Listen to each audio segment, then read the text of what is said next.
اللہ والوں کی صحبت مفید ہونے میں، فائدہ مند ہونے میں کیا وجوہات ہیں؟ تو ایک جگہ 4 وجوہات لکھی ہوئی ہیں۔ اہل اللہ کی صحبت مفید ہونے کی 4 اہم وجوہات۔ پہلی وجہ یہ ہے کہ جس طرف ان کے دل متوجہ ہوتے ہیں اللہ تعالیٰ کی رحمت کی نظر ادھر متوجہ ہو جاتی ہے۔ یہ بڑی اہم بات ہے۔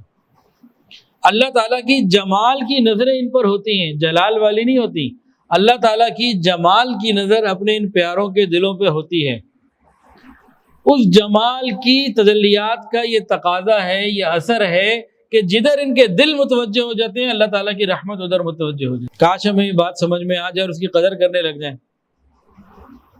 دوسری وجہ، ان بزرگوں کی باتوں کو سن کر ہمیں اپنی غلطیوں کا احساس ہوتا ہے اور ہم اپنے آپ کو ٹھیک کرنے کی طرف آتے ہیں۔ جب ہم ان کی صحبت میں بیٹھتے ہیں، بیانات میں بیٹھتے ہیں، آنا جانا رکھتے ہیں تو ہمیں اپنی غلطیوں کا احساس ہوتا ہے، نفس کے رذائل کا معلوم علم ہوتا ہے۔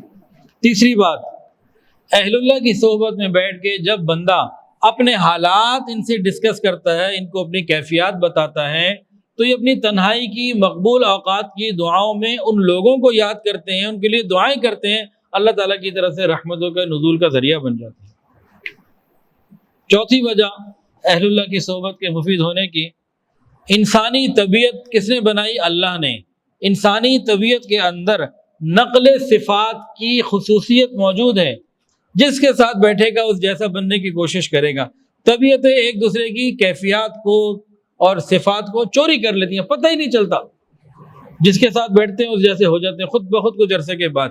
تو یہ 4 وجوہات ہیں اہل اللہ کی صحبت میں، تو ہمیں بھی چاہیے کہ اہل اللہ کی صحبت میں بیٹھا کریں۔